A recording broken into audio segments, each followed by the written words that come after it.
you guys. Welcome to another episode of The Rachel Cruze Show. And today I have one of my real life friends here. Christy's on. This is so fun.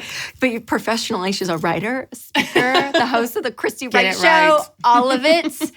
But great friend. I'm so glad you're here. I know. And we are here on your set, which normally we're literally across behind the cameras on my set. You can see behind the scenes. Well, it was so funny. I was in the office this weekend because I was doing something real quick and the kids were with me. So we came in here because I wanted to show. I was like, and your set was set up. Yeah. And I just did a quick Instagram story and I had someone respond on Instagram and they were like, that's not your house? So no, Christy and I...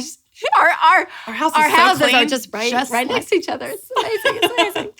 Well, Christy, number one, I love you. You're one of my best friends. But number two, when I think about people who do life well and the balance of life, being a mom, working, wife, all the things, you're always top of my list. Thank you. Because you have such great boundaries. You have such a great, healthy way of understanding this part of life, which is really hard. It's really hard. And I'm so excited. Because Take Back Your Time, your new book, it's on pre-sale right now. Oh, amazing. And I love a guilt-free guide to life balance. It's a big promise, Christy. I know. But you do well with it. You know I like big projects. I know, like a know. Well, number one, again, you guys, I am so excited about this book. But the idea of a balanced life, all of it is a hard topic. It's like the number one conversation point I feel like I have with all of my friends. Yes. It is a big deal. So I feel like as women specifically, and men probably feel this too, but it's like you kind of feel like you're having to do everything. Yeah. And there's things you can outsource, like getting someone to help you clean your home or doing grocery delivery instead of going, there's all these things. But some of these people, they're getting out of debt. They are sacrificing. So how can we do it all? What do you do? Okay, so I think first, I love that you brought up the fact that this is hard because I think that sometimes we think if something's hard, it's bad.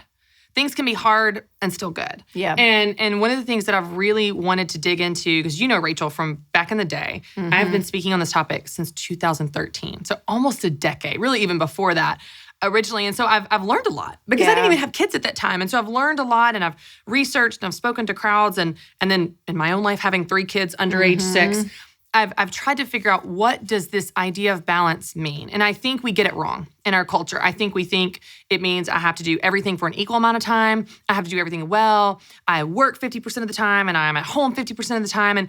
And all of that is so discouraging because you can do that and still feel out of balance. You can even outsource things, like you said, and still feel out of balance. Yep. And so what I unpack in this new book, which I'm so excited about, is life balance isn't doing everything for an equal amount of time. It's about doing the right things at the right time. And it doesn't mean it's going to be easy. It might be hard, but it can also be good. And so it gives you permission to take this elusive idea of life balance that's always haunting you. How do you balance it all? How do you balance it all? How do you do it all? And instead say, what's right now? Right now, I'm here with you. Right now, I have a busy scheduled day at work. Right now, I'm in book pre-sale. Right now, I'm focused on this.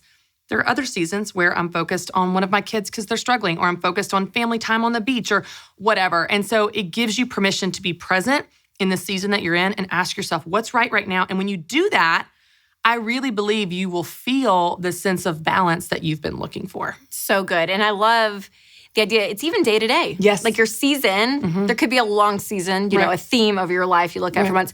But sometimes it's literally depending on the day. Right. And the hour. But being present. I know I quote you all the time. Yeah. Because you used to say, I don't know how much you say now. Yeah. Life balance is not about being 50-50. It's about being 100% present. And when you said that, it blew my mind. And I was like, yes, that's it. It is so true, being where you are. Now, you have a list of 5. Yes. Okay, tell me about that. Well, we love to take ideas here that are complex or elusive and make them practical. Yes. We love to give people practical, actionable steps. And so I thought, okay, if life balance isn't doing everything for an equal amount of time, it's doing the right things at the right time, how do you do that? How do you do the right things at the right time? So I really broke it down into 5 practical steps that if you do this in any season, on any day even, then you will feel the balance that you've been looking for. Yeah. So step 1 is to figure out what matters. Okay. So what matters most in this season? What matters most today? What matters most? What are those top priorities? When you figure out what that is, it's a lot easier to spend time on it. Yeah, because everything can seem like a priority in the moment, but pausing to really say, okay, no, truly, what is important right now? Yes. So figure out what matters. Okay. Number 2, everybody knows this, but we don't do it. Stop doing what doesn't matter. Things that are not a priority, signing up to be your kid's PTA president, volunteering chili for the cook-off at the potluck. No, stop. stop. If that is not important to you, stop doing it. And Rachel, I could preach on this for a while, but I won't. But I will tell you, this is the biggest pain point for people. Yes. Because what happens is we don't spend time on what actually matters to us. And there's this disconnect. So we say, I love to work out, but I never have the time to. I want to go on a date with my spouse, but we never make our schedules line up. I want to play with my kids, but I don't have the energy. If you don't spend your life on what's important to you, you're going to be stressed and frustrated and anxious because you're not spending your time on what you care about. Yes. So if we can cut out the stuff that doesn't matter. So here, because I have a friend in mind right now. Okay. It's not you. Okay. I'm so excited and nervous. And she does struggle with it. I mean, and we'll talk about it because she's like, I just feel like I have to say yes. So the two biggest reasons I hear women specifically, it's usually women I talk to, not the men, that have trouble saying no. Number one, it's either just people pleasing, or number two, they find their value in the affirmation that everyone applauds them, and they're like, "Super mom, how do you do it all? How do you do it all?" And there's like this level of identity I feel like women can get because they are doing it all, but they're exhausted and they're wrung out, and they don't have the time and the margin to do and focus more on the things they want to do. So do you find that? Like, what's the reason women can't say no? Yeah, well, I actually, in this chapter in the book, I walk through 5 time stealers where we all have healthy needs, like a need to be loved, a need to impress others. Those are all normal. Yeah. But when they become unhealthy is when you find your identity and significance and lose your time to those things. Yep. So I'll tell you one of mine, and I think you may relate to this. You can tell me if you do. But is the need to prove myself. Like I tend to overdo things because I feel like I need to prove that I'm good enough to be in this position or deserve this spot at, the table or whatever. And I overdo it to prove that I'm a good mom. Oh, I'll volunteer for all the things to prove that I'm a good mom. Yes. And so when we get into these traps and it steals our time, then it takes our focus and the time away from the things that actually do matter. And so one of the things that I try to help people understand is when you know what matters, then it's not about saying no to all these things. It's about saying yes to these things. So it's not about the no. The no is very negative. Oh, that hurts my feelings. It's like, it's so that I can say yes to these things that are more important. And so it gives you a little bit of permission to refocus on what matters most right now. So good. And I think another reason people have a hard time saying no is because they're scared of the outcome. Right. They're going to make someone mad. They're not going to be invited Hurt again. Some feelings. I mean, all of it. It's like, what do you do with that? Well, I think a very powerful communication technique in general is just to say exactly what you're feeling. You and I have talked about this, even in our friendship. So if you're scared of someone not inviting you again, say that. Say, hey, please invite me next time, but this time I'm going to have to pass. I always give the advice of how my husband tells me no, which is often when I have ideas to buy something new. He gives me, it's kind of like the compliment sandwich. It's like a compliment and then no, and then another compliment. So let's say, hypothetically, I have the idea. The idea to completely redecorate our whole downstairs. Sure. Yeah, that never happens in Christy's life. Sure. Or buy a pontoon boat or get a dog, whatever. I don't know. Maybe had those ideas this week. Anyway. So let's say I bring one of my brilliant ideas to him. And I'm like, babe, guess what? I have the best idea. What if we redecorate? Don't you just feel like it needs a refresher? Like we could do new curtains and Here's what Matt would say. He's like, wow, that is so interesting. I don't think we have the bandwidth in our lives or budgets right now, but I love how creative you are. It's so nice. The answer's still no, right? So you don't have to be rude, and I hope you're not. And I try to help people understand you can say no and politely decline in a way that's true to you and your personality. Yeah. But if you never learn this skill, you will spend your entire life for everyone else. Yes. And so there's a piece of this, and I actually unpack this in the book. There's a piece of this where you have to cultivate the confidence to be able to say no, not just actually say it, but to say no and know that you're okay and they're okay. You're not Jesus. They're going to be okay in their life without you. You're going to be okay, and we can all move on. But that takes practice. It's not something you just flip a switch. And so it's your life and it's your time. And another one thing I always say is you don't just have the right to protect your time. You have the responsibility to because no one can do that for you. So it doesn't necessarily make it perfectly easy, but it does give you the confidence and the gusto to be willing to say no more. Yes. Okay, so when you talk about things that matter, that's going to look different to a lot of people. But what are some of those big categories that you see? Faith, family, parenting. Like, what are when people say, okay, what are the things that really matter? What are the things that matter to me? Like, what are some examples of things that matter? We tend to think in terms of categories, which is not bad. But let's use an example of someone that lives their life in a way that doesn't look balanced at all, like an Olympian, right? We got the Olympics this summer, the amount of training that they do. There's nothing about that's balanced. Like, it's crazy. They put in 10, 12, 16-hour days. Yep. But to them, if they're doing the right things at the right time, they're going to feel the sense of balance. They may not have friendships. They're not having pizza. They're not having beer. They're not having fun. But they feel balanced because they're doing what's right for them right now. And it's not because they have all these perfect pie split of categories of areas of their life. For someone else, it may look more like a pie. It may look more like, hey, I've got to have time with God every day. I've got to have a workout at least twice a week. And I've got to have time with my friendships.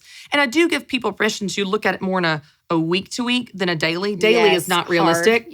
But if I don't have time to connect with my spouse at least once a week of just us, not just wrangling the kids, I start to feel a little stressed. So asking yourself, what makes me feel balanced? What are those right things for me that are right now? And then give yourself permission to flex of how you spend time on them within a week. Through your research and writing this book, do you think as Americans that we focus sometimes on the wrong things? We put effort and time into things that don't really matter as much? Yeah, do you find any of that? Or do you kind of let people decide? No, here's what I would say. I would say people don't know what matters to them. And so they often spend time on things that don't matter because they haven't stopped to identify what does. So that's the reason that you will see high-power CEOs of companies that are very wealthy, very powerful, and incredibly unhappy. And it's not just because they're working too many hours. It's because there's something disconnected between what they care about and what they spend their time on. You also have other people that are high-power CEOs that feel very balanced, that work like crazy and feel very balanced because they make time for those things that matter most. But the challenge is, and you talk about this all the time, Rachel, but scrolling through social media and saying, oh, well, this mom's doing this. This is what I should be doing. Well, this is what motherhood looks like. This is what being a career woman looks like. This is what success looks like. This is what I need to do. And so we go do those things and we work really hard and we try to live that life and we don't feel balanced. And it's, gosh, that's their life I'm trying to live. And if you know what's right for you, whether that is staying home with your kids, working 70 hours a week, whether that's training for the Olympics, figure out what matters to you. What do you want to spend this one life you've been given on? And when you spend your time on those things, even if it doesn't look anything like balance to anyone else, you will feel balanced because you will feel peace about how you spend your time in this one life you've been given. So good. Okay, so that's number 2. Okay, yeah. So number 1, figure out what matters. Number 2, stop doing what doesn't matter. Number 3 is super practical. Create a calendar that reflects what matters. If it matters, my calendar. It needs to go on your calendar. And I tell people all the time, like, you know what we say? And I say this all the time. I live by my calendar. Oh, I live by my calendar. I mean, if it's not on my calendar, it's not going to happen. But all we have on our calendar are dentist appointments, meetings, work things. We don't have family time, workout, quiet time. That's not on our calendar. And then we wonder why it doesn't happen. Well, it doesn't happen because it's not on your calendar. And so if you take this simple, practical step to put those things you wrote out in step 1 on your calendar on purpose, they're much more likely to actually happen. So step 3 is create a calendar that reflects what matters. Step 4, protect what matters. So you have to protect that with boundaries and saying no, because even once you set the calendar, people are going to say, oh, but can you do this one little thing? What about Saturday night? What about Tuesday afternoon? And you've got to be willing to practice that confidence muscle, to practice saying no, to protect what matters. Because you know what my problem is someone says something like, oh yeah, can we just grab a quick coffee? I'm like, oh yeah. In my head, I'm like, it'll take 7 minutes to drive there. We'll talk for 45. It'll be an hour tops. And it's not. Never, ever, ever. So my time reality is sometimes warped, right? Like where I think, oh, I can squeeze it in. And it's not worth it. Just say no. If it's not there and you don't have the margin, say no. Well, the other thing that I think is a challenge, I think, kind of going back to step 2, like you talked about, you have friends and I do too, and we all struggle with this. If we want to please people, especially in the South, we want to be liked, we want to be kind, we don't want to say no. But the trouble is there's another side of this that I think gets us overcommitted, and that is that we just have a lot of interests. There's a lot of good things going on. And when I say yes, I really want to do it. I really want to go to all those things. And the reality is I can't. And I end up rushed and exhausted. So one of the things that's helped me is to realize just because something isn't right now doesn't mean it's not ever right. It might be right in the next season. It might be right next weekend. But what's right now, rest. What's right now, work. Whatever the thing is, it helps you realize you're not saying no forever. It's just not right now. That's good. So step number 4 is to protect what matters with boundaries and saying no, protect that calendar you created. And the 5th and final step, which is super simple but hard to do in our world, and I know you talk about this a lot, is be present for what matters. And you talked about this a minute ago, but it's interesting. When we are present, 100% present in the moment we're in, regardless of what we're doing, research shows that we're happier. So Harvard psychologists ran a study to assess people's attention span and their level of distraction. And they identified that in over 2,000 subjects, the more people were present, the happier that they were, regardless of the task. So you would think like, oh, I'm at a dentist appointment, I'm going to pretend I'm on the beach. Totally. Our brain is actually created to be present. And so the more present you are, even if you're enduring something mundane, even if you are waiting in line at the grocery store, something not fun, overall you're happier when you're not checked out on your phone and your mind's not wandering to all the things you need to be doing. So be present for what matters. Because what I want people to understand is even if you create the most perfect schedule in the world, if you're not present for it, you miss it. So you have to be present for your life to actually experience it. So good. And I think part of all of this, there's like this theme, I feel like, going around of like self-care, taking care of yourself, all that, and how important that is. And some people, it's like everything as deep as going to like individual counseling to like taking a bubble bath. Like, I don't know what it looks like.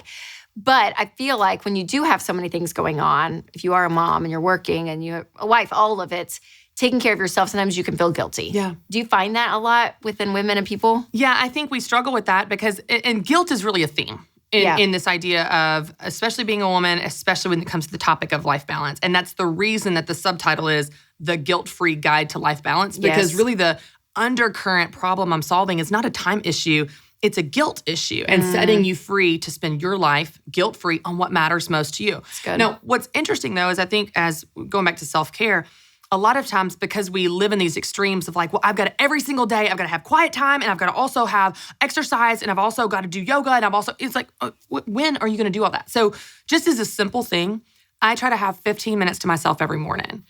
So that 15 minutes might be a workout. That 15 minutes might be a quiet time. It might be reading a good book. I don't have to do everything every day. But I've decided I want to start my day as me. I don't want to wake up as mom being yelled at about sippy cups and we don't have clean clothes for school. I want to start my day with quiet. So I set my alarm before my kids wake up and have 15 minutes. But it gives you permission to say, I'm going to do a little bit, each week, but not everything every day. Yes, so good. Oh, Christy, I'm so excited. I can't wait. Take back your time. A guilt-free life. Guide to life balance. It's amazing. Well, it's something we all struggle with, That's why I was excited to write about this. Yes, and I was going to say too, I'm like, again, so many women that I talk to, it's constant because, again, whether it's in their money journey, they feel like they're sacrificing all of it. Life is seasonal. Yeah. Things are going to happen, but you have to be intentional with it. Well, and I think the other thing the angle that I tried to take in this book is when we are often asked the question, and I'm sure you get this too, is how do you balance it all? That's how we always talk about it. How do you balance it all? And balance is always a verb. How do you balance it all? And we have all these, analogies of spinning plates and juggling balls and walking a tightrope. And that feels stressful and anxiety-ridden, and it feels overwhelming. And so I just started asking a different question. What if balance isn't just something you do? What if it's something you feel? Where you say, I can be completely focused on something at any given moment, but I feel a sense of balance. I feel a sense of peace. And I'm proud of how I spend my time. I think that's the kind of balance we all really want, and that's what I want to help people achieve through this book. It's amazing. Absolutely amazing. Christy, you're incredible. Thanks for being on. Hey, thanks for having me. This is so fun. Great. Okay, guys, remember again, it's for pre-sale right now, but it launches September 14th, so make sure to check it out and check out everything Christy's doing. You can find her Instagram, podcast, all the things. The Christy Wright Show. The Christy Wright Show. Yep. I've been a guest on a time or two. It's pretty great. It's pretty great. Thanks again. Thank you.